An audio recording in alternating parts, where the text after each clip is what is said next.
Hi, we're here to discuss back pain. Low back pain is a very common problem amongst all of us today, and it's important that we need what this is all about because prevention is really the best treatment for this entity which is now spreading like the plague, if you may. So, jokingly, it is said that the world belongs to three types of individuals. One type is the one who are having back pain currently. The others who had a history of back pain in the past, and the rest who have not yet had it are the ones who are going to have it later. So practically all of us go through back pain in our lives, and we would those who have not had it would expect some back pain sometime in their lives. Statistically, it is said that almost 80% of general population goes through back pain, sooner or later in their life, which is serious enough to warrant medications or interventions also. So why is back pain so common? This is a cryptic slide which is printed a bit wrongly, but what it's meant to read is that our back is a very unique structure. Nature has given us a back which is meant to protect the nervous system within it. It's meant to give the basic foundation to the entire system in the body, including the internal organs, including the hands and legs, the skull, the brain. Uh, and it's yet meant to be a mobile unit. Leave alone the aesthetics, it's even meant to be mobile, strong, and yet harness the neural system. And hence, this combination of strength with mobility is the one that makes the back a possible weak link in our lives. And when we go through the structure of the back, you would understand what I'm trying to say. So the other problem is that you may be chilling out on a deck chair in Goa, but you're still loading your back. Your back is actually offloaded only when you're asleep or when you're lying down. So even in the position of sitting in the most comfortable positions, your back is, because there's vertical loading, the back is being loaded, and you really get rest to the back. And most of us, as you can see in this pictorial, tend to abuse our backs on a day-to-day basis, and we rarely service it. You would go to the gym and do dumbbells, you would lift weights to service your arms, you would run and walk to service your legs, but rarely service your back. And that seems to be bare, and that's where we start with this whole plethora of back pain. To quickly brief you about the basic structure of the human spine, the human spine consists of bones, discs, joints, ligaments, and muscles, and this entire harness, so to say, contains the nervous system. Uh, the basic bony structure is made up of 33 bones, of which the important ones are 7 in the neck, 12 in the thoracic spine or the middle back, and 5 in the lumbar spine. And then you have the single unit called the sacrum or the tailbone. This bony structure is made up of vertebrae, which are bones that are individual units that are linked together by discs. So these are discs, and these are the bones that have been are seen in the cut section. Uh, each of this unit contains one bone, one disc, and a bone again in the front. And behind, between the bones, you have the ligament and the joint, as is known as the facet joint, the hinge between the two bones. The alignment of the back, as you can see in an evolutionary human being, moved from an entire C-shaped curved to a double S curved as we started getting erect. And even within our own lifespan, we see as a baby in the womb, we have still a C-shaped back. And when we start crawling and holding our neck up, we get the first curve in the neck, and then we actually get erect and stand on our feet. The Homo erectus, so to say, gets the second S in the lumbar spine. So typically, it is a double S-shaped curve of the lumbar spine, and that aids the biomechanical stability of our back. Now, this entire structure of bones and discs and joints is then aided by what we call dynamic supporters, and these are the muscles. And these muscles are as important as the ropes that hold up the mast of a ship. So you can't have the mast of a ship standing alone if these ropes were not holding it up together. And there are several layers. There are four essential layers of muscles in the back. They are as important to us as the abdominal muscles in the front, and as the muscles of the pelvis and glutea and the hamstrings, which in a composite manner support the back. So this entire muscular strength of the back is really the key to success when you're treating back pain, because what changes happen in the bones and the discs are typically irreversible, while muscles can be built even in older age groups and even in any situation. So back to that mobile unit that I was discussing, there is a bone, a disc in the middle, and the bone behind, and that is the joint which actually is the hinge.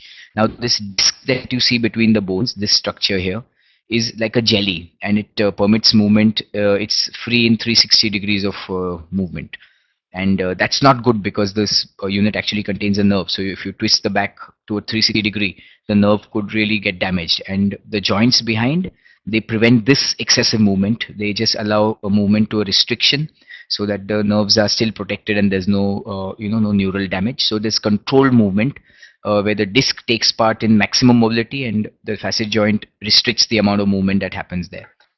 Now as yeah the neural system in the back consists of the large spinal cord, which goes right through the middle, and at every level it gives out smaller nerves, which are the nerve roots, and these supply to specific areas. So the nerve roots from the neck supply to the hands, the ones from the chest supply the breathing mechanism, and the ones from the lumbar spine supply the legs. So the entire appearance is like that of a Christmas tree, as you can see in the picture on your right.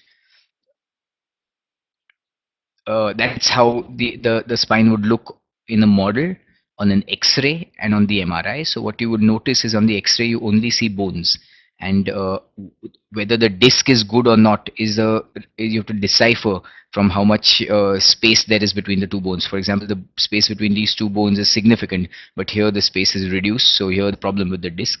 The MRI is really a pictorial, or is the real true evaluation of the anatomy of the back is on an MRI, where you actually see like a model on your left. You see the picture on the right where you can see bones, you can see discs in the middle, and you can see the entire nervous system going down through the middle. So the MRI seems to be the gold standard for investigating and trying to find out causes of back pain. Incidentally, back pain can come from various sources, so it's not really restricted to the bone or the muscles. Back pain can even, from this slide, as you can see, can come from referred sources. Like you can have back pain from due to some problem in your liver or in some abdominal system. You can have back pain in your menses. You could have back pain because of blockage of blood vessels. You can have backache which is of psychogenic nature. So just like you get a tension headache, you can get a tension back pain. Amongst these, the top three are the ones that we want to focus on, if at all, in the following few slides. Back pain coming from bones, the primary cause today is osteoporosis. So weakening of bones would be the common cause of back pain that comes from the bones. Um, the other causes would be weakening of bones because of pathology, like infection or tumor, where the bones start to crumble and then you would get back pain. That's not so important for you to know, but osteoporosis, certainly a quick refresher of osteoporosis. Our bone actually in a cut section is made up of columns and beams.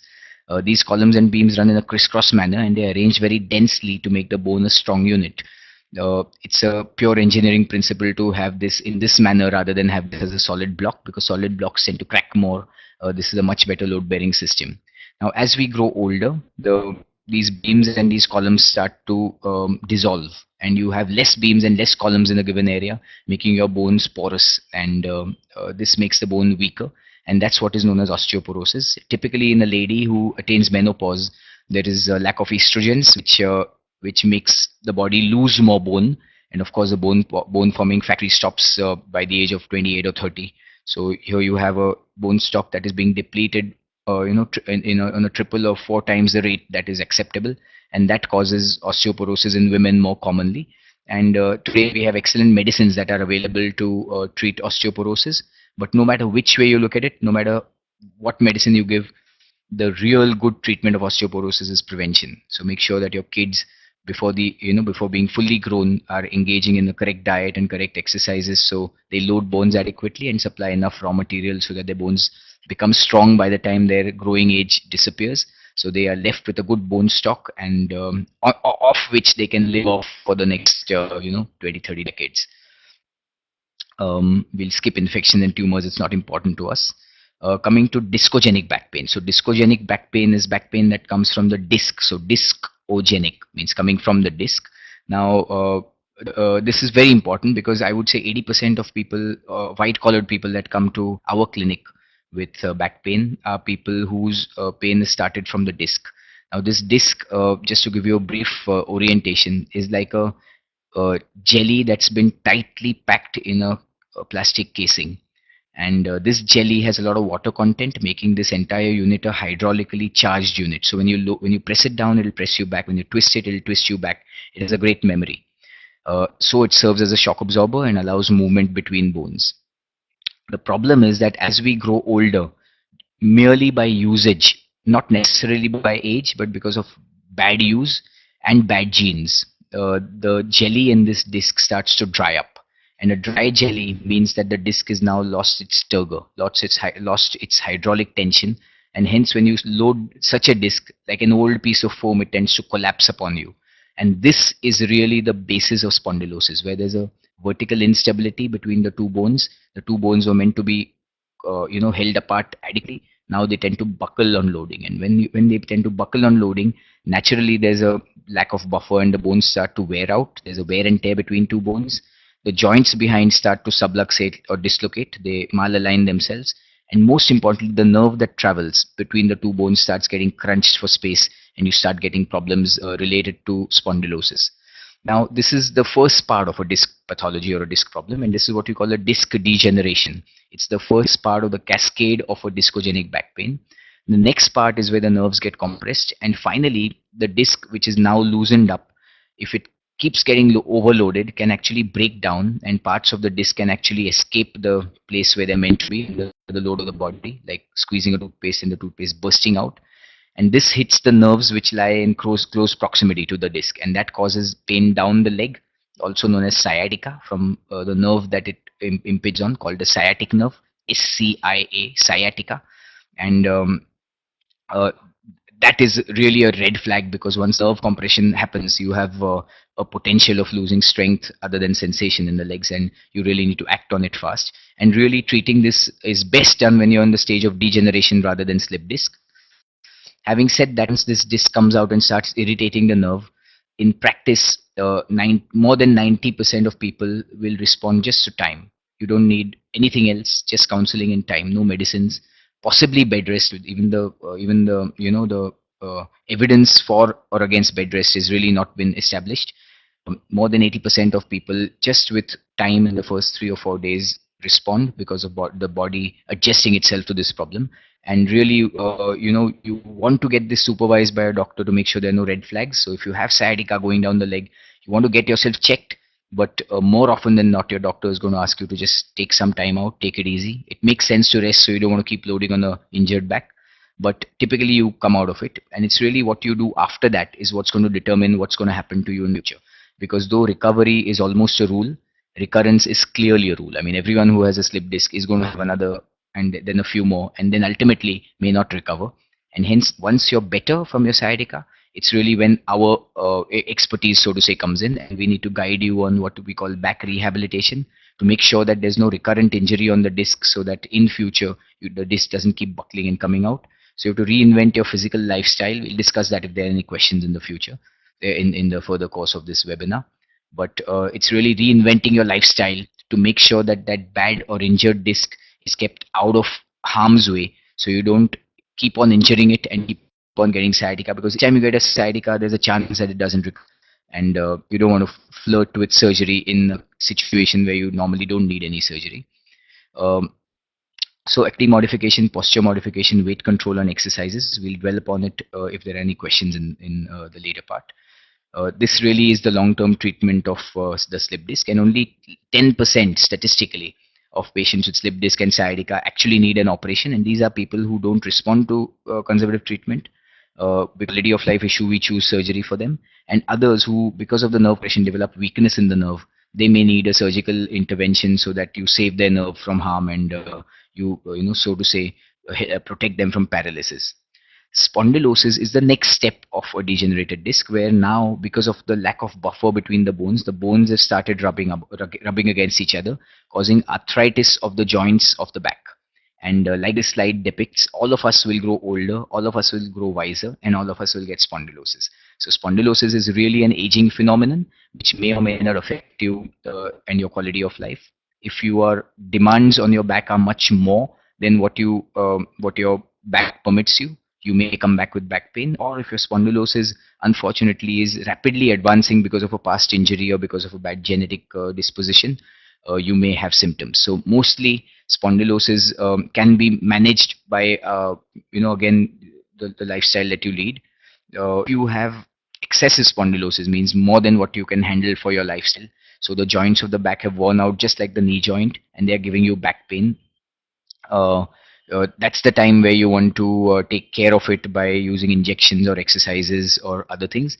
In a rare situation where, because of this wear and tear, the nerves in the back start getting entrapped, again, this would be maybe 10 or 7 or 8% of the entire gamut of spondylosis that you see.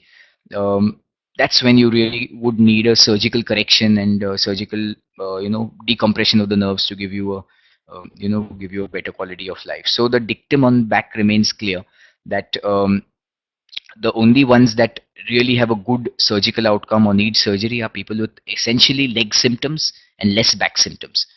The real treatment of back symptoms is rehabilitation and getting your back on track, losing weight, getting exercises, etc. So I hope that is very very clear, that surgery is associated with spine only when legs are involved, and not getting better without surgical maneuvers. The red flags you want to see, so if someone has a back pain and you don't know whether this is serious or not, if it's associated with leg pain, numbness in the leg, weakness in the leg, rest pain, so even on lying down this person has pain, or if it's associated with systemic symptoms like fever, weight loss, you want to then visit a doctor before you draw your own conclusions. So those would be the red flags. A quick single slide on what to do when you have an acute back pain at home. So you're sitting in your office and you just twisted your back to pick up the file from the desk behind you, and there was a catch in your back and your back got locked. This is what you call an acute lumbago, and typically it's a sprain in the soft tissue of your spine. Because it's so close to the nervous system, you want to deal with it more robustly than you deal with an ankle sprain. More so because in the ankle you have the other leg to hobble on and you can still walk, but in the back you don't have on the back. So whatever you do, you're loading on an injured back. So I think the number one thing to do is freeze and not stress, and not to make awkward movements to try and release this back catch, because the back catch is going to go away once it heals, rather than you doing maneuvers. By doing maneuvers, you're going to only cause secondary injury.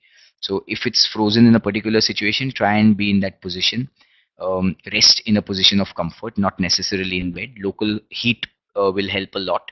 So in the back, even in an acute situation, heat helps rather than ice, compared to other superficial joints where you normally ice it for the first 48 hours. Avoid local massages. Local ointments will help. So some muscle relaxants can help. And typically, be within your confines. Don't challenge that spasm, and it normally goes away within 24 hours. The rest of the slides we need not actually address right now. If there are any questions which are specific to posture and back pain related to pregnancy, we could take them. Um, because more than general knowledge, this is rather specific entity. But typically, the message I'm trying to give you here is that if you keep your back in good health uh, before you start getting back pain, so have good habits, have have a healthy lifestyle. I mean, everyone tells you that, but specifically speaking, from a habit perspective, all of you guys who sit on office chairs and work, remember, this is the right chair. There's no magic formula for everyone. Each one needs to have the chair that suits him the best. So the height of the chair, the way you sit in it, the armrest, a back support which makes your back sit with the curve rather than collapse in a concavity. uh, Avoid slouching. These are all the standard rules of sitting. Similarly, when you lift, don't bend, lounge down and lift, but lower yourself, get the object close to you, and then stand up. That's a much better way of lifting, so you can protect your back. Try to work close to your body than away from your body, as you can see in these pictures. As wherever possible, keep the area of work close to you. Try to have a little footrest where you can distribute your center of gravity and make the back a little, move out of the equation of load bearing. Sleep in any comfortable position, no big deal. But when you get up, don't get up with a jerk, because your muscles are still asleep when you get up, and the back is going to be injured if you don't warm up a bit in bed. Stretch a lot, turn around on the side, and get up from your sides as far as possible. Um, Specifically, there is not much role of bed rest. So there were times when people would take 3 and 4 weeks of bed rest for back pain. That is really now a garbage philosophy, as so to say. There's no evidence for it, and you probably make yourself worse. There's a very limited role of using belts or using special uh, action kits or using special beds or pillows. There's not much role of that. Um, there's a good role, or there's a good evidence to suggest that if you're exercising yourself regularly, whether it's walking, swimming, cycling, or specific back exercises, you're possibly going to have a less chance of getting a back pain in the near future than others. Keep your weight at its minimum. Keep your tummy as flat as possible, because a tummy that hangs out tends to load the back more and predisposes you to injury. Make sure that you have the right diet, so a lot of proteins and a lot of especially calcium in vegetarians, because we tend to miss calcium in a vegetarian diet. Make sure there's adequate sunlight exposure, especially in the growing age group. A brisk walk like 30 minutes, 3 kilometers, 4 or 5 days a week would be a good, good generalized comment as far as general exercises are concerned. And a good daily routine of exercises to strengthen the back, doing some easy ab crunches will really have your back covered, and you will need less and less of us guys. I'll thank you, and would be happy to answer questions if there are any. So Chetan says, I'm having a problem of gastric ulcer, but because of it I get severe pain in the back. How do you deal with such pain? So Chetan, it's a very relevant question. If you have a gastric ulcer, stomach actually sits right on the spine, and any pain that comes from the stomach is reflected on the back. This typically is a pain in the mid back that tends to move along the sides in the girdles. It typically gets worse when you've eaten something, and or it's food related, and if your doctor has done a gastroscopy and confirmed that this is a gastric ulcer indeed, you should not bother about treating the back, but treat the gastric ulcer. And the essential treatment of gastric ulcer, which I'm not an expert at, is taking adequate antacids and eating the correct type of bland food at the correct time intervals. And don't bother about treating your back with exercises or belts, because that will probably worsen the situation. So if you're sure, Chetan, that your back pain is coming from, or you have a gastric ulcer sitting there, you may want to neglect the back and get your gastric ulcer treated, which is going to sort your back pain also. Um, Sorry, I'm going to try and get the next question. Mm, uh, which is the next question? I think my brother used to go for, so Tejas wants to know, my brother used to go for swimming. He started getting back pain. We went through a series of tests and the doctor suggested an MRI, CT scan and blood test. Later we detected that there was a tumor in the L3 region of the spinal cord. We did bone marrow biopsy and reports said that it was non-malignant. We started with a series of radiation. The radiation is finished. Doctors say his spinal bone is porous. The doctors say they will fill the area with cement and put a clip. Now there is some problem here, Chetan, because if the tumor is, I'm sorry, Tejas, there is some problem here, because if the tumor is non-malignant, radiation is not the treatment of this tumor. So clearly there's a misunderstanding. You use radiation treatment only in malignant tumors. So get that clarified from your doctor. Now, what your doctor must be trying to say is that this is a good malignant tumor which responds to radiation. So don't consider it as bad C or the bad cancer, but consider it something that we can treat well. And these are typically plasmacytomas, myelomas, lymphomas, which come from the bone marrow cells of the vertebral column, and they make the bone weak. More often than not, after radiation, the entire thing turns around if it's a radio sensitive tumor. So the strength of the bone gets restored, and you don't have to back it up with cementing. There are a few situations where radiation eats up the tumor but leaves the bones porous. Now, this is a very personal kind of a thing. It could be right for your case, but it may not be right for everyone. So if we trust the doctor and the doctor says that the bone is left porous and he would like to fill it with cement, this is a preventive maneuver to prevent the bone from collapsing. So what is done is that after radiation, the tumor is gone away, the bone is left hollow. You in under local anesthesia, while chit chatting with the patient, you put in a needle, maneuver it through the bone without hurting the nerves, and inject liquid cement which fills the spaces of this bone and sets it right, so it will prevent or preempt a collapse. And this is a procedure called vertebroplasty, which is an excellent procedure, and in the right situation it can really save you from a problem coming up. But according to me, in the bulk of cases, if it's a radiosensitive tumor and radiation has been carried out, your bone is left back as strong as it is, and you really don't need to do vertebroplasty. On the other hand, you may want to check proteins, check calcium, check vitamin D, and give a systemic therapy to strengthen bones in general. So I'll be happy to, if I have case histories, then I can, specifically tell you if there is anything else about about your brother's condition. Of course, swimming has got nothing to do with it. And all the best for your brother to get well soon. That's it for now, right?